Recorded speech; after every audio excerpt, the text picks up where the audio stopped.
Yeah, everyone is in. Hello, everyone. Hello. Hello, welcome everyone. Hi. Good afternoon. Good Hello. afternoon. You will give it a couple of minutes and make start. Would you prefer cameras off or on? Well, as you wish. I think I thought they will be off, but Okay. then when we have questions, etc., and there is a question line. But yeah, it's nice to have friendly faces anyway. No problem. Thank you.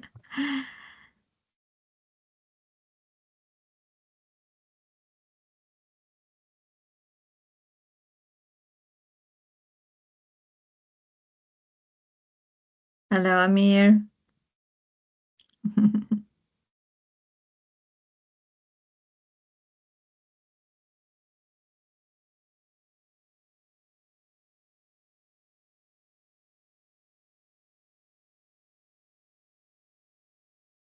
Seems like a good day today with the weather, In London, we have it's sunny, cold, but sunny.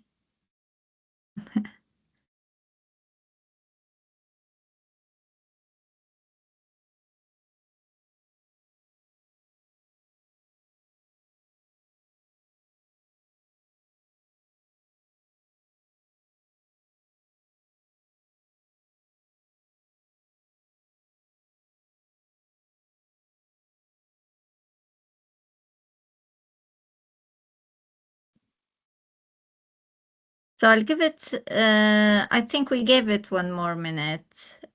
We had many registered, about 80.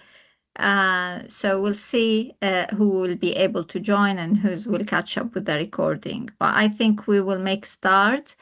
Welcome to AI with Integrity, the first webinar launching the Responsible AI Guide in Research and the Toolkit. I'm Rula Al-Abdulrazak, and AI with Integrity is something that I feel passionate about, and I started last year when I noticed the dilemma that I am facing, and then I realized that most researchers are facing too. So with that in mind, we started last year with a workshop where we were joined with many researchers and postgraduate researchers and experienced researchers. And there was a really good discussion looking into how we can use AI in quantitative and qualitative analysis and research, literature review, etc. And there was a lot of concerns raised that then I went to with a post-survey and pre-survey results, looking into the issues that has been raised, and based on that, I wanted to have a tool that we can all use and gain more confidence in using AI in research. So hence the AI with Integrity guide and toolkit in research.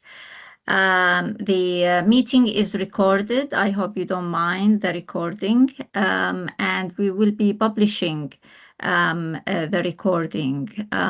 So we're trying to create a community here. So when you join us, if you consent to receiving emails, you go to the website, you download the guide and the toolkit. You will become a member of the AI with Integrity community. We will let you know of updates of the tools and of offerings of programs, webinars, clinics, and we have a showcase for UEL researchers and researchers to show how we are using AI responsibly in research and learn from that with the prizes.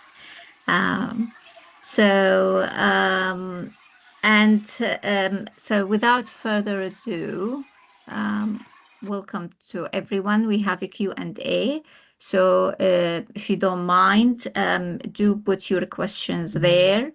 And in the chat, I would love to hear from you if you are, from London or from outside London, from UEL or from another institution or independent. Let us know. We would love to hear from you and see whom we're touching. We hope that we can really become quite widely helpful, and spread the word, because it's a start of a conversation. This is what we are hoping for, with a lot of practice and practical tools use. Now I'll try to stick within these 60 minutes to give you an overview, because there is a lot in the guide and the toolkit. So I'll be aiming to give you an overview of the way forward and the workflow and the suggestion of the risks identified, and then the tools to tackle these risks practically. Then leave it to you to just go through the toolkit and the guide. We might have future sessions also explaining further, but we will touch on it during the coming webinars and clinics with other colleagues. We have colleagues from Surrey University, world known for their AI-assisted quantitative and qualitative analysis, that will be coming also to join us during the clinics. And we will hear from professors and AI deans in higher education, who will tell us more about how they are using it and their thoughts. Because the way I've seen it is burying our heads in the sand and saying, no, because of integrity, I'm going to keep doing what I'm doing and I'm ignore it. Doesn't seem an option anymore, because it could bring a lot of benefits, not just for productivity and speed, but also for cover and scope and accuracy. And even it enables ideation and brainstorming, and enable us to overcome blocks when we used to stare at empty beige for too long. So you could have a conversation with AI through asking the right questions and prompting accurately. So we're looking for what you're going to leave with leaving here. You will be leaving with hopefully a clear, low burden way to use AI in research without undermining the quality. A practical set of templates that you can immediately use to have a clear evidence for how you are using it, and clarity on the red lines and the green lines, and where it is appropriate, where it isn't appropriate, and have a shared language. So the guide and the toolkit includes even a glossary that explains all the jargons that comes from AI. So I'm gonna move the screen as soon as it moves. Yes. So why this exists, why this is an issue. As I said, we had these workshops and surveys last year, and then the thematic analysis gave us a clear indications of concern. So people are quite excited, researchers are quite excited, but there are concerns about confidentiality, personal data leakage for participants, hallucinations, which is a real issue, and the creativity of AI that brings from everyone's knowledge together, the bias that could happen within the training of the AI itself, within what does it identify as popular, and then bring it in the language that it prefers to bring data from, the parts of the world that it brings data from, its understanding of cultural nuances and different languages, etc. So there are a lot of concerns, but we can, and it needs much more vigilance from the researcher. Yet it still can bring really fascinating outcomes and results when used properly and with rigor. So it might take even more work, especially at the beginning as you're building that workflow and understanding how that could be used. And because you need that evidence also to how did you use it and how did you reach this and which tool exactly at what time, which model, because then things, if you put the same prompt in different tools or at different times, you get different results. So reproducibility is a real challenge. And 78% of researchers reported that they are using AI tools, and that's a huge number. And only 15% of them said that it's consistent with protocol. So they are using a protocol to protect the outcomes and the quality of the outcomes. And that's really concerning. And this is why I decided to put the efforts. And it took a lot of my time last year, a huge amount of work and a huge amount of work for the dissemination. And until we reached here, a huge team from University of East London who worked really hard to enable this to come to light and for you to see it in appropriate way. So also there are, we noticed that in science it is used more than humanities. So humanities really have more challenges in terms of protecting participants in research and their data, and accuracy. Interpretations could be very easy to interpret people or not understand them from social, because context is very important, culture, society, etc. So there are less use, but it is still very significant. About 150 specialized AI research tools were launched in 2023. I'm sure if I looked back at the number, I'll find more. Now that we are in 2026. So imagine every time I look, I find something new out there. So this is by all means is not comprehensive for everything you need to know, but it is really damn good, introduction to how you're going to do it. And how you're going to assess. And there are examples of reputable tools to use. And it is recommended to use the tools that are designed for research because they are trained AI, and that means they use less CO2 and are much more environmentally friendly, as you will see later, rather than using ChatGPT and, or Claude and open sources. And they promise more data protection also. So data protection and is real issue, and protecting personal data. So there are risks identified from the thematic analysis of the surveys and the workshop last year are the hallucination. So where AI start creating content that didn't exist and leave your material that you are working with and start bringing something from outside. You need to cross-check all sources and meanings even. So the source could be right, but the meaning could be just, more creative.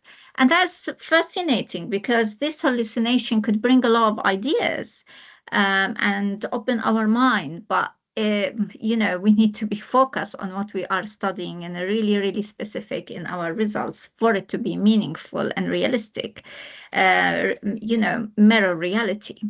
The privacy breaches is a huge issue with public tools are just open for training, and we need to know how this is working really, where the data is going. So we need to look into these tools and what they are telling us in their terms and conditions, and sometimes contact them to find out more. If they didn't respond, move on to a different tool that is, even if it is less powerful, it could be more ethical.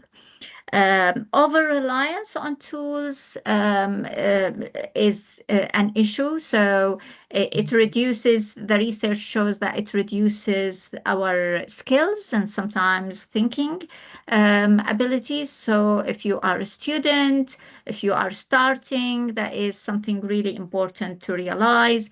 If you don't know how to check the correctness of what AI is giving you, then this means you shouldn't use AI for this thing. Go and learn it. And after you learn it, after you understand it, from the reliable sources, from the original sources itself, and knowing that you will be able to judge if AI is making mistakes, then maybe this is something you can use AI for. We talked about bias and fairness, whether it's representative, whether it's accessible by all, whether it covers the language, other languages, as professionally as well as English. And that's not the reality, especially when it comes to dialogue in all languages. Authorship confusion is a big issue. And all journals said you cannot, say AI is a co-author, and that's not acceptable for them. But the majority of them and all the reputable journal, they have guidance. So either they say no AI, full stop, or they say, well, you need to disclose clearly what you used it for. And some of them identify exactly where you used it. And that's required for a dissertation, for a thesis. And this is why you have tools here for you to record the rigorously for each. You used it in analysis, in which section, on which data, for what tasks, and then how did you check the outcomes, and to do a double check by taking a sample and doing it without AI, and and check whether you still achieving similar results or very different results. That is really, really important. And of course, inconsistent outputs, which is you need to check, as I just said. So these issues are significant, and we need to pay attention to them. Authorities are working hard to create principles and ethical codes for how to use AI in general. In research, we are still a little bit behind. Institutions are having their own initiatives, and we don't have anything coherent. So this is a way for you to protect yourself. So whenever your research needs to be published, need to be defended in a thesis, in a viva, you will be able, and you need the confidence that you've done a good job. So you will be able to defend it. Now, these guides and research are designed for real research conditions. So we are giving you principles. So the guide introduces you to the risks and the principles of how to tackle these risks and what's important, as we will see in a minute. And then the design choice. So how would you decide whether to use any AI tool, and then which AI tool? How would you decide? How would you study the tool and evaluate it? How would you compare them? And there is a matrix that enables you to do that. And then considering inclusivity, considering sustainability, considering integrity and privacy, whether you're transparent enough, so there is possibility for reproducibility, which means reproducing the same outcomes. So you will have these tools at your fingertip and for free. So a two-part solution, the guide and the toolkit. The guide, explain it and discuss it, and look into the future, and the toolkit give you the templates and the workflow 1, 2, 3, 4 for different cases, and recommendations for institutions for forms they can adopt into their ethics process and risk assessment, and for researchers, individual researchers, to defend their work and gain confidence and make sure the quality is high. So these are the two outputs. With the toolkit, there is a line of templates that, they are in Word document that you can just download them and use them immediately. And our objectives is to foster responsible AI adoption in all research practices. This is why this is open to the public worldwide. Promote inclusivity and accessibility in AI-enhanced research, and this is something that University of East London is support really strongly, and I specialize with and work on it. I'm a champion of it for years, working with many organizations to achieve inclusivity and accessibility and belonging. So enhance research quality and reproducibility. So do not reduce the quality for the sake of quantity or speed. This goes down the drain, and then research is really affected. And rigorous publications will not publish it. Just really, it's important for you as a researchers to be confident that to be able to make sure that the quality is there. Collaborate, usually that speeds the process. Collaborate with other researchers. Address ethical concerns and mitigate the risks. So how I can mitigate the risks, and this is something you will see discussed in more details. And then support informed decision making. So how do I make these decisions? Because it's quite puzzling. There are too many tools out there, and whether I should use it here or not. And this is what we go through. There is a decision tree that enables you to make these decisions, and there is evaluation matrix that I developed called the trustees, that you can use it to evaluate each tool, and then you have a matrix where you can compare the tools together to select the best option. So briefly looking at the guide first and then the toolkit. The core principles developed in the guide and that you need to look at when you are considering using AI in research are the transparency.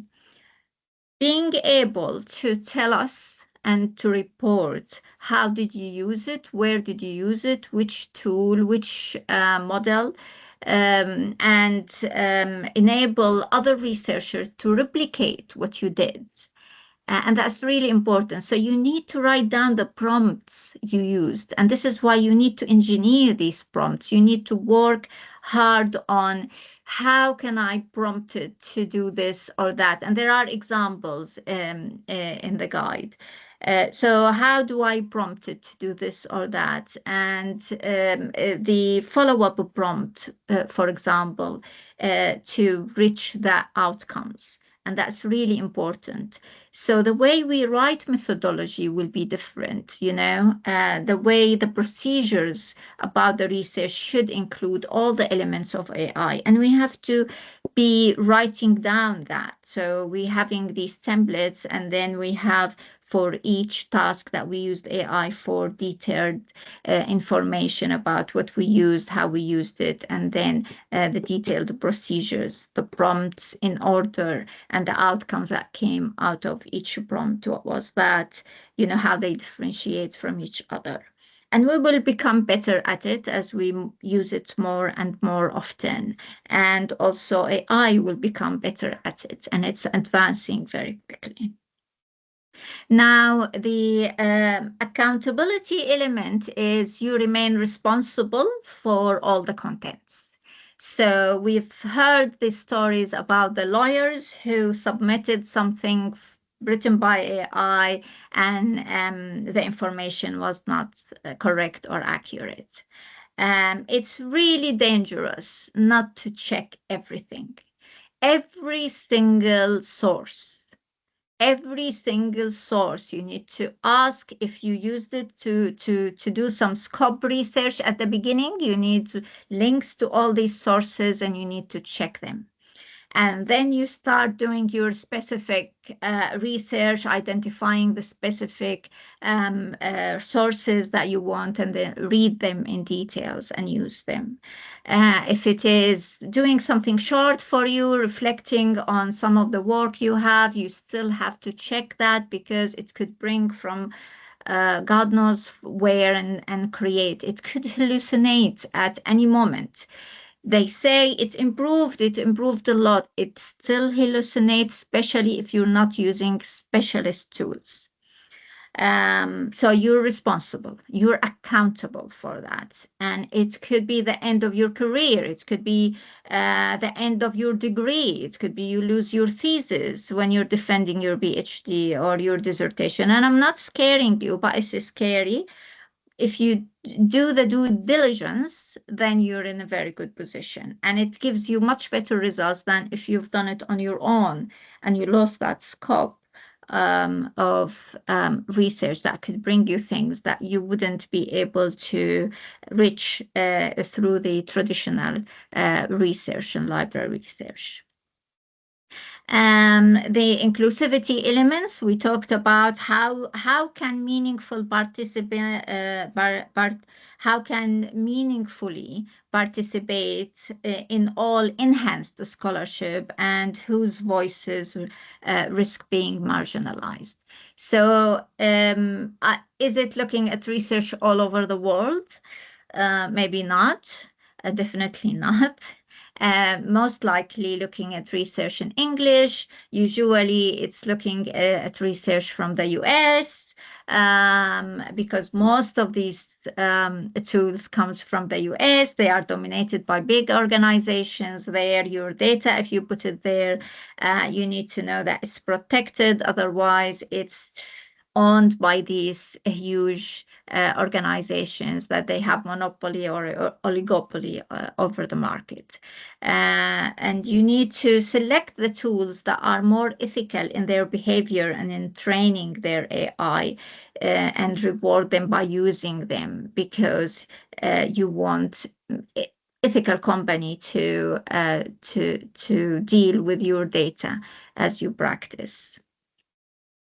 And sustainability, as I said, they use a huge amount of CO2, terrible old cars. And I'll give you some numbers later. I think I put some here.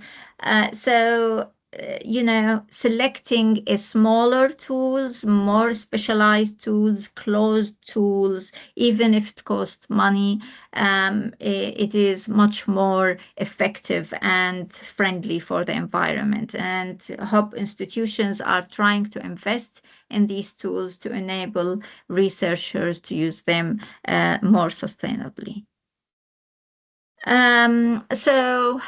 The approach in the guide is where AI add value and how you can document this, how you can protect people, quality, and enable trust in the research. So there are 3 guiding questions that are important to ask.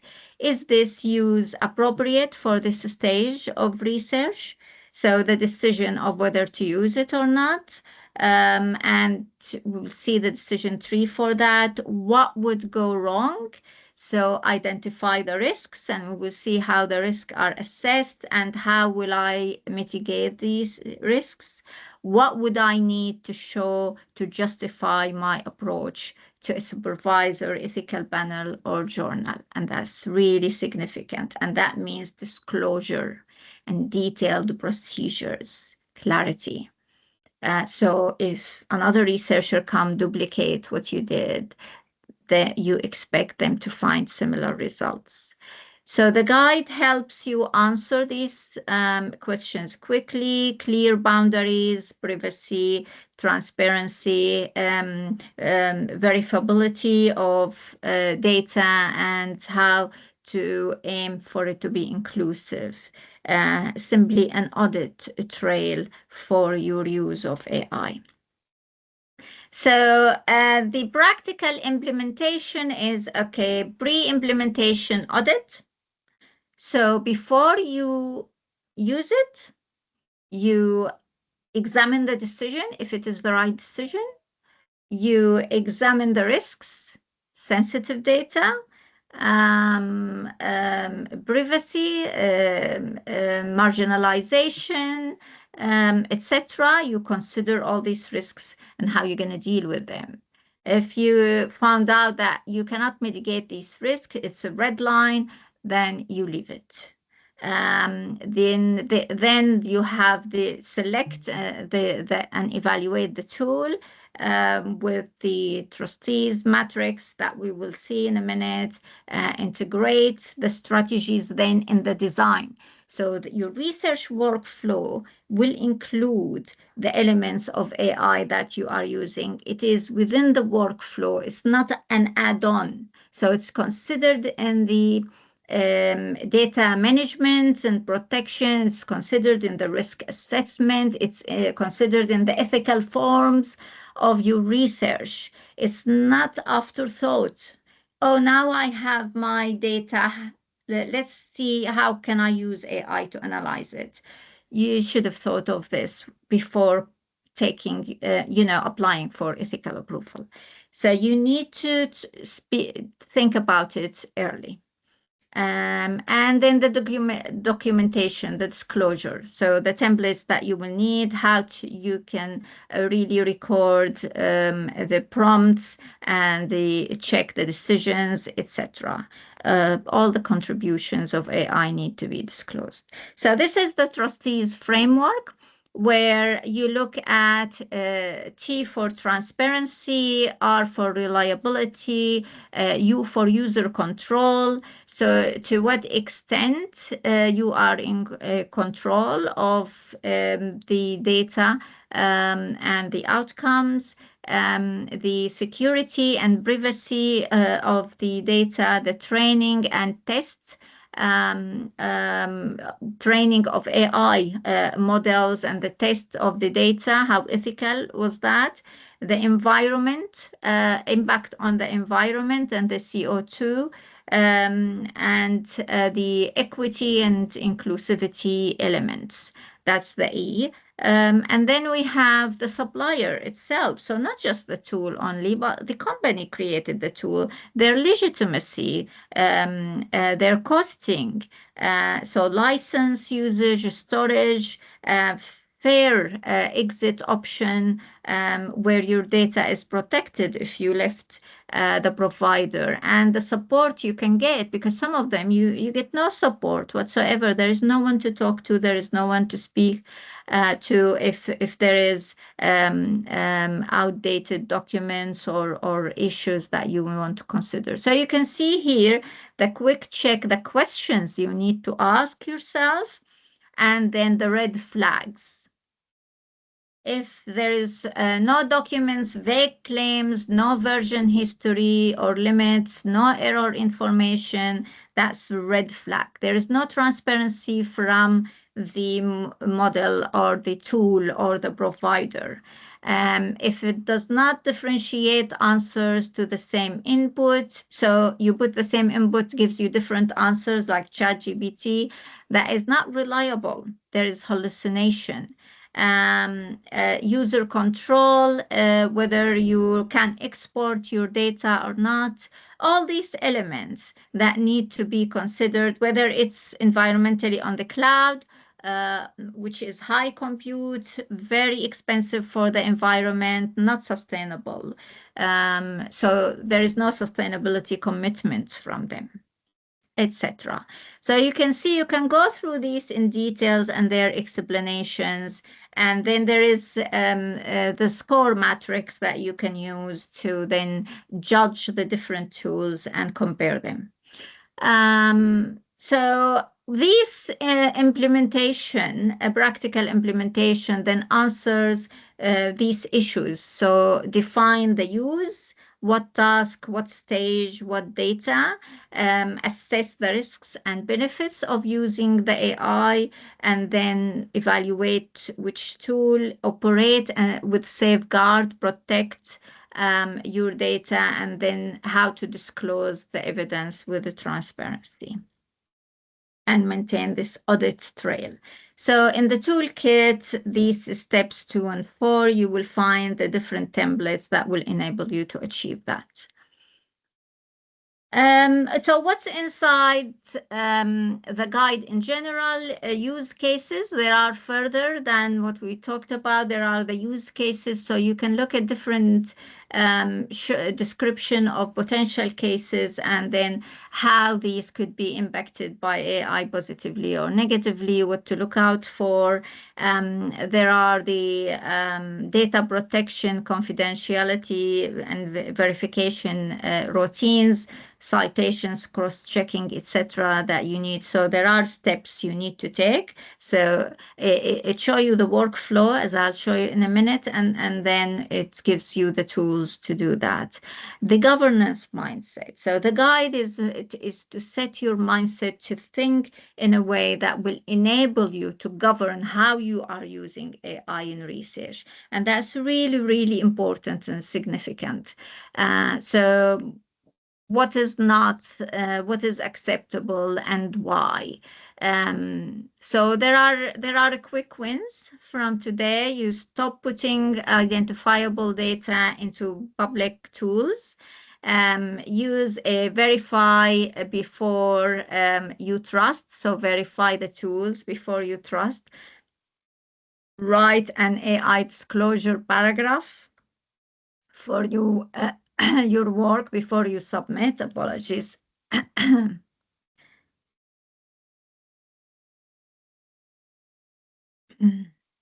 And keep a one-page audit trail.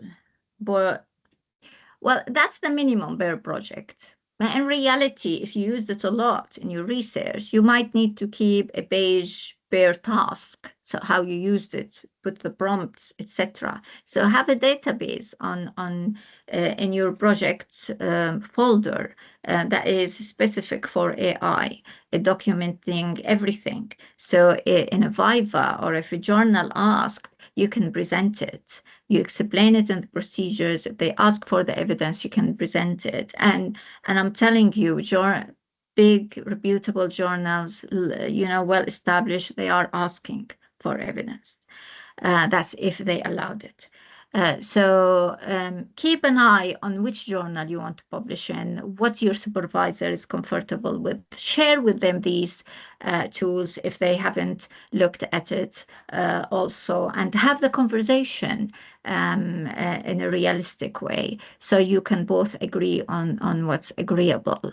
There's also consideration for Vivas, for external examiners, internal examiners. So you need to have the feel of the institution, the publication, the publishers, and also the people involved, researchers and supervisors.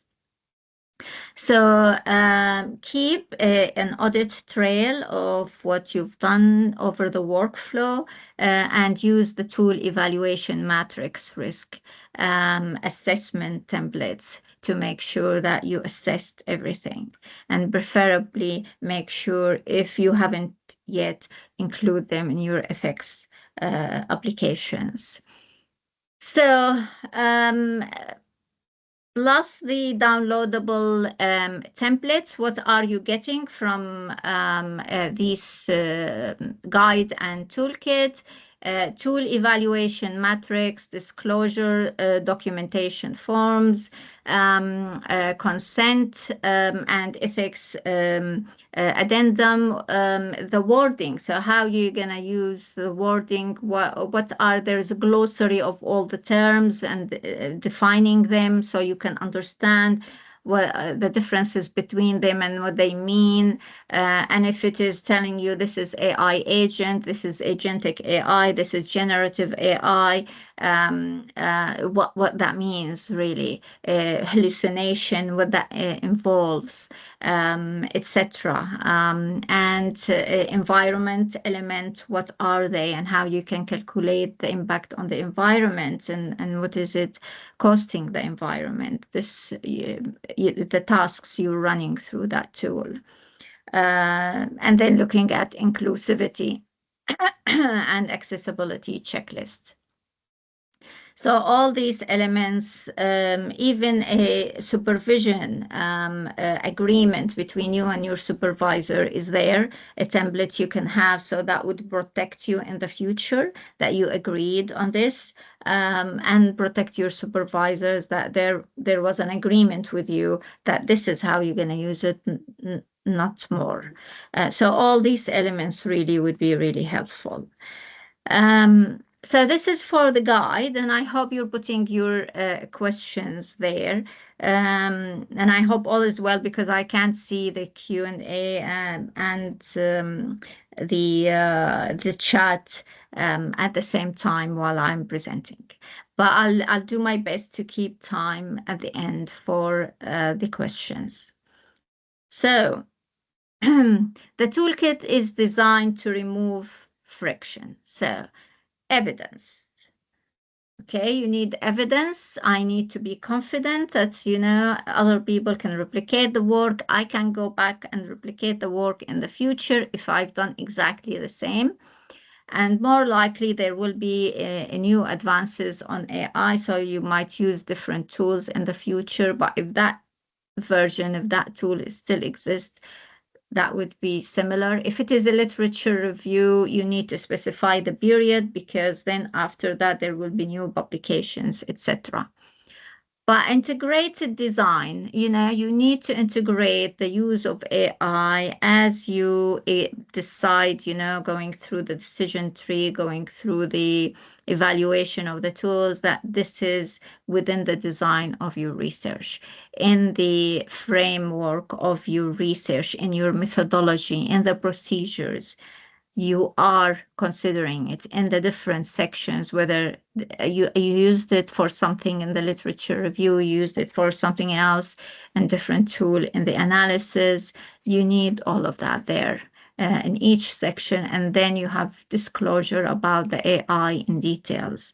You need to detail all these procedures, and these templates will help you. You can put it as appendix if you're submitting a thesis. You can keep it. If evidence is needed, you can share it.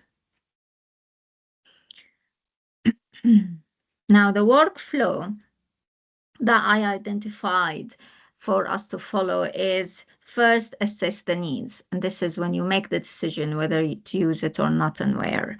And then select the tools. So look at which tools that will be really helpful. Those interact sometimes, because if you didn't find the right tool, then you're not going to use it. But evaluation of the tools is very important, and comparing them and selecting the best option available and possible. There are constraints, there are costs. And hopefully institutions will invest more in these tools in the future, but they've been commercialized, and this is why it's expensive. And also to collaborate, between colleagues from different institutions, you get access to different tools. Permissions and ethics. Seek permissions from participants. Do they agree for you to use AI? Don't just tell them, I'm video recording it, I'm audio recording it, in humanitarian research and social science. We do that a lot. We collect data from participants, but then are we telling them that I might use AI is transcripting, for example? I didn't think of that before, and we didn't use to call it AI, the transcript that Microsoft Teams might give us, but it's really AI. So We are using AI for the transcript. We are in this model of this provider. We are using AI in the analysis in this way, etc., and how it is protected your data. We need to share that. Yes, people will fear a little bit at the beginning, but then they will ease into it. You will stay protected, and this is really important. And the institution protected, and the publisher and the journal are protected. So that's really, it starts with you and it ends with you as a researcher, this accountability. Everyone will come back and blame you. You need to take permissions. You need to include it in the ethics approvals. And do your pilot. Evaluate. If it's not working, if it's not good enough, just don't use it. Like we evaluate our methods, evaluate our questionnaire, do a pilot test, we need to do a pilot test of using AI and integrate systematically. So it is part of the whole research process, and it is as transparent as everything else in the research process. Monitor, how is it going? Working well? The providers change something, the tool is different. Stop, reassess, think about it. Are you going to continue or stop or change? Justify, give evidence, be transparent, document everything. So these are the steps you need to keep in mind. This is the quick decision tree that you will find in the toolkit with more details, for each one. No, what does it mean? Yes, what does it mean? It is really important that you look into the different stages, and these are the most important questions that you need to consider before you make the decision to use it or not use it. So if it is no, you need to pause, consider a different tool, consider anonymizing data, etc. Consider mitigating the risks that you found. If there are risks you couldn't, then don't use it. If it is yes, then make sure you're documenting everything. And this is the scorecard for the trustees matrix model to evaluate tools. And it gives you score from 1 to 5, and then how to look at the total, calculate and see whether to use it. So between 4 and 5, you're mostly to use it.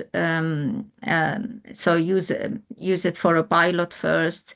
3s, then there are risks to mitigate. So think about mitigation. If you can't stop, there are too many risks, then more likely you're not supposed to adopt it. That's really difficult. And it includes even the supplier, their prices, how reliable they are and how trustworthy they are, etc. Accessibility to notes. So you need to have access to all the notes you used.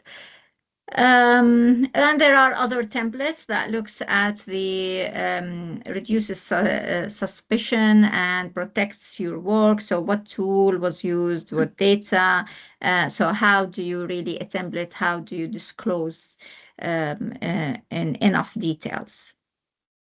And the prompts you used in the main document, high level, but then for each task, you keep to yourself a detailed log. It's important to have a detailed log. So if someone question it, you have the evidence. If someone want to replicate it or yourself want to replicate it, you have exactly what you need to do and what were the prompts. And this is how you calculate the sustainability. I created this table with all the information that enables you as a worksheet and explanation of the carbon budget. How would you calculate it? I'm not the expert. I did a lot of study to be able looked at the research and got the best recommendations available and created this for you. So you can also look at the green algorithms and code carbon. The links are in the documents to learn more about that. But it is very important to calculate how much CO2 is it using. And as a ground rule, if you look for closed and not the open sources, specialized tools, smaller tools, providers, those were, because they are designed for the purpose of the research, they use much less CO2. But do calculate, especially if you are in science and you're using it for experiments, that takes a lot. So you need to consider it. Many institutions are developing their own devices, so they know, and they're having a system to calculate that. If your institution isn't doing that, you protect yourself. Because so when you publish, you have the evidence that you took all what it takes to do it well. And I'll end here. You have these, the guide and toolkit that I worked hard to bring to you. You have the QR here that would take you to AI with integrity landing page. And we did put the download on the landing page, so you can download. Please do consent if you want updates, consent that we can contact you with your email. If you want updates, following tools, attend the further sessions, and we have a program for you to attend. This year we have the competition with the prizes to showcase how AI is used. So don't miss on that. It's going to be a really an occasion of eye-opener to see how we can use it transparently, with confidence, with integrity, and with equality, so not undermining the research. And I would say take action, choose one project that you're aiming to work on or working on, fill out the risk assessment template, or the trustees tool evaluation, disclose paragraph, the disclosure, you have the template, you have the paragraph, customize it, keep a 1 page at minimum audit trail of how you're using it, 1 or 2 of these elements, and then share the learning and keep the discussion going. Let us know if you have questions. Get in touch with AI with Integrity. I think I had the contact details at the beginning. Sorry for jumping very quickly. So at the beginning, there is AI Integrity email, there is my email, and there is the website also here. Yeah, and we have the feedback element in the chat, I think, that Minnie, my colleague who's here and helped making this happen, is shared with you. So please, any questions? Maybe do we have any questions here?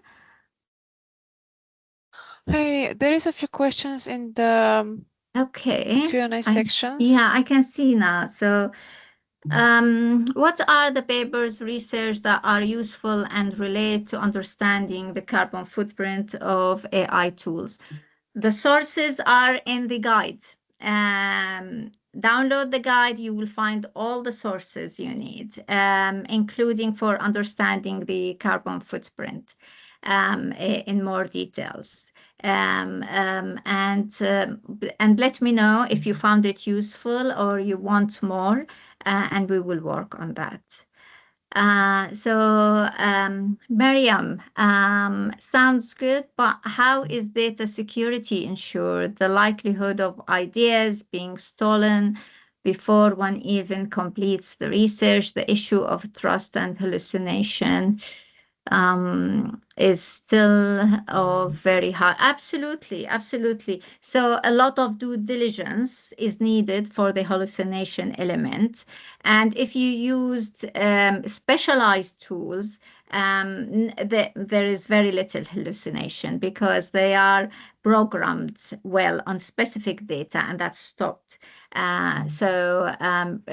Research tools are much better than the open tools, but always it's a risk, and we need to do the due diligence, read everything ourselves, look into the data, do something without the AI, and make sure to see whether this match or they come up with something from Mars, not the Earth.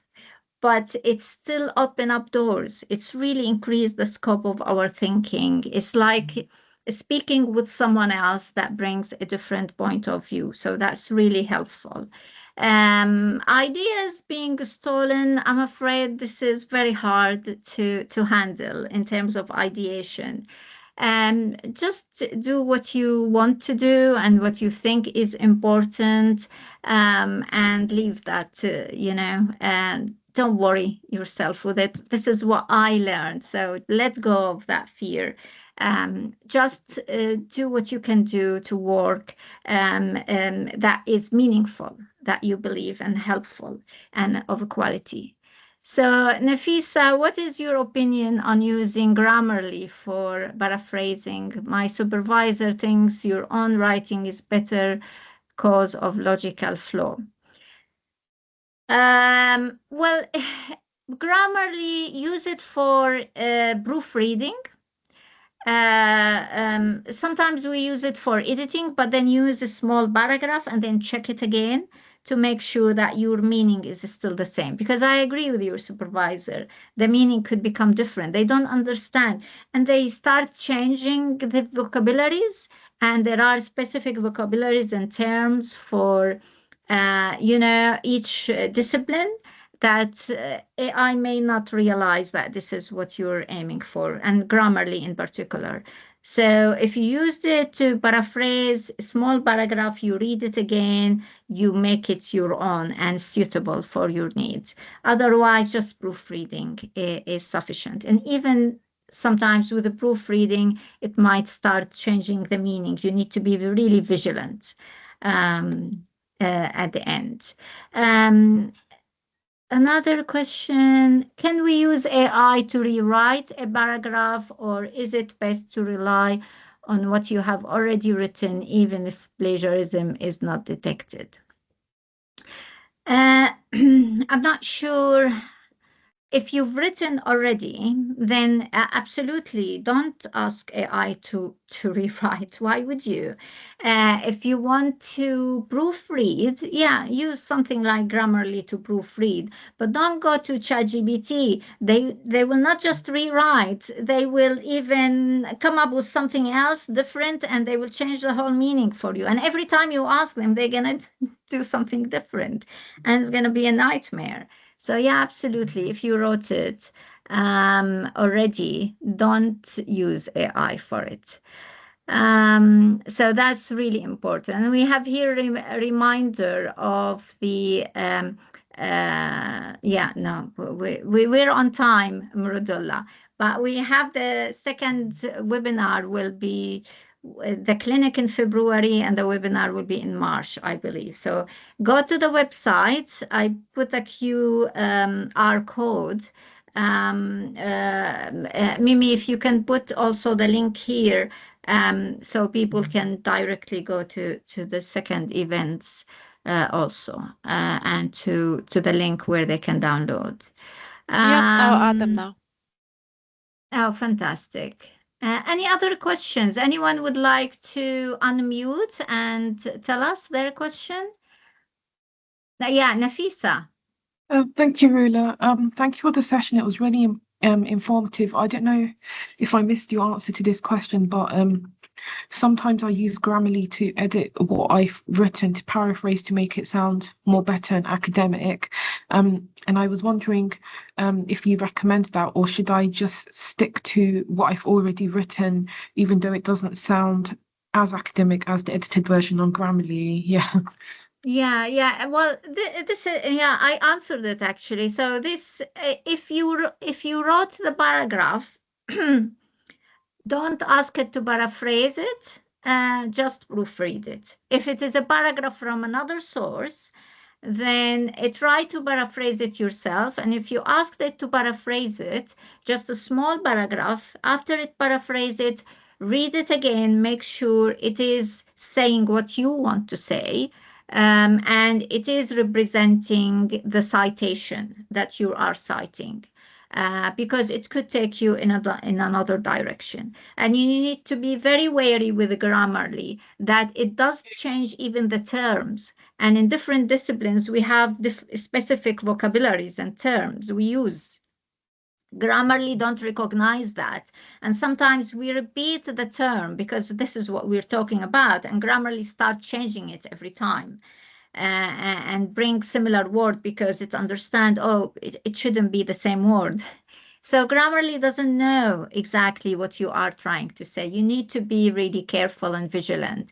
So if you used it, use it for small paragraph and check it out paragraph by paragraph. And if you've written it yourself, then just proofreading is more than sufficient, and check it again. I would recommend. Thank you. Thanks. You're welcome. But use it by all means, because it's really, it's good if it improves the English, took grammar errors out. Why not? Make it cleaner and higher quality. That's absolutely fine. We have another hand up from Charity. Hi, Charity.